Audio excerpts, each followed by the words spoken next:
పెళ్లి షరతు. వసంతగిరి రాజైన చంద్రకాంతుడు యువకుడు, అవివాహితుడు. అతడు ఒకనాటి సూర్యోదయం వేళ ఒంటరిగా గుర్రం మీద దాపులు ఉన్న అరణ్యానికి వ్యాహ్యాలకి వెళ్ళాడు. అక్కడ ఒక చోట కొలంలో స్నానం చేసి గూడెం కేసి వెళుతున్న ఒక చెంచు యువతి అతడి కంటపడింది. ఆమె సౌందర్యం, ముఖంలోని నిర్మలత్వం అతన్ని బాగా ఆకర్షించాయి. చంద్రకాంతుడు రాజప్రసాదానికి తిరిగి వచ్చాడు. అతడిలో ఆ చెంచు యువతిని వివాహమాడాలన్న కోర్కె బలపడసాగింది. అయితే ఒక దేశానికి రాజైన తను ఇలాంటి వివాహం చేసుకోవటం భావ్యంగా ఉంటుందా అన్న సంశయం కలిగింది.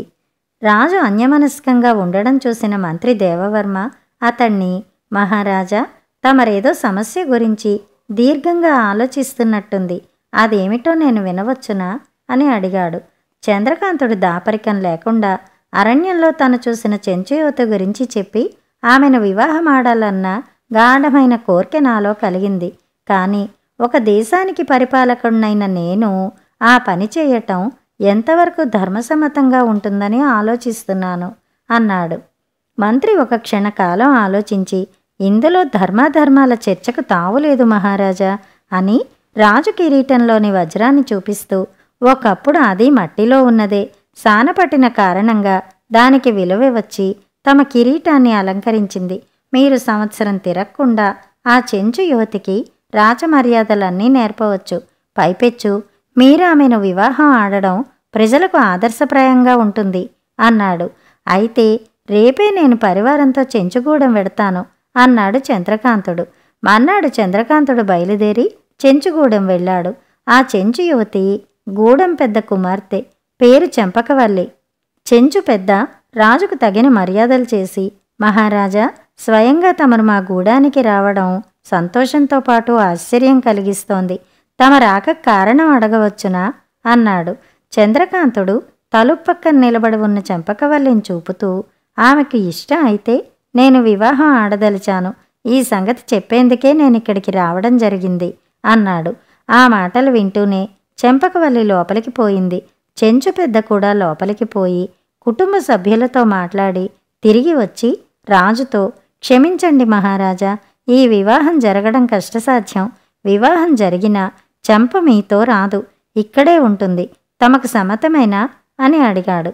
ఆ ప్రశ్నకు చంద్రకాంతుడు ఆశ్చర్యపోతూ, వివాహం అయ్యాక నా భార్య నాతో రాజప్రసాదానికి రాకపోతే ఇక ఆ వివాహానికి అర్థమే ఉండదు అని చెప్పి నగరానికి తిరిగి వచ్చాడు. సంగతి విన్న మంత్రి దేవవర్మకు ఎక్కడలేని కోపం వచ్చింది. ఆయన రాజును తమకింకా ఆమెను వివాహం ఆడాలని ఉందా అని అడిగాడు. అందుకు చంద్రకాంతుడు అవునన్నట్టు తల ఊపి, ఆమె తండ్రి పెట్టిన షరతు మాటేమిటి అన్నాడు. మంత్రి ఆ ప్రశ్నకు ఏ జవాబు ఇవ్వకుండా కొంచెంసేపు దీర్ఘంగా ఆలోచిస్తూ ఊరుకుని, సెలవిప్పించండి మహారాజా అని అక్కడి నుంచి వెళ్ళిపోయాడు. ఆ మర్నాటి ఉదయం మంత్రి చంద్రకాంతుణ్ణి ఉద్యాన విహారానికి రావలసిందిగా కోరాడు. ఇద్దరూ ఉద్యానవనంలో తిరుగుతుండగా ఒకచోట పరిచారికల మధ్య రాచకన్య అలంకారంలో కూర్చుని ఉన్న చెంపకవల్లి రాజు కంటపడింది.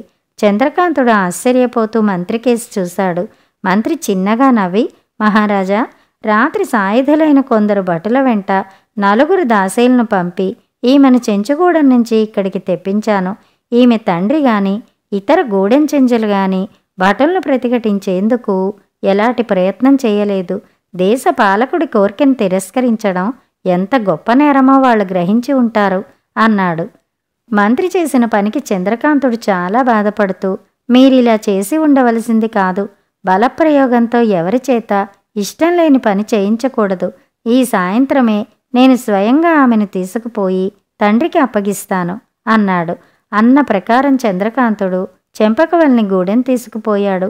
ఆమె తండ్రి బంధుగణంతో వచ్చి అతడికి స్వాగతం పలికి, మహారాజా, మీ ప్రేమను పరీక్షించేందుకే పెళ్లికి షరతు పెట్టాను. మీరు మొట్టమొదటిసారిగా ఇక్కడికి వచ్చినప్పుడు నా కుమార్తెకు ఇష్టం అయితే పెళ్లాడతానన్నారు.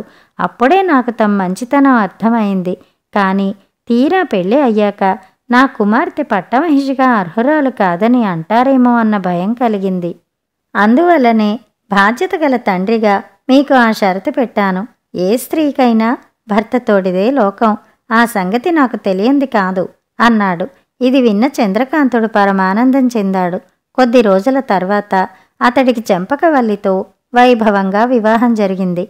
అంతవరకు చదువు సంధ్యలు, రాజమర్యాదలు ఏమాత్రం తెలియని చెంపకవల్లి సంవత్సరం తిరగకుండానే గురువు వల్ల తగిన శిక్షణ పొంది రాజుకు తగిన పట్టమహిషి అన్న పేరు తెచ్చుకుంది.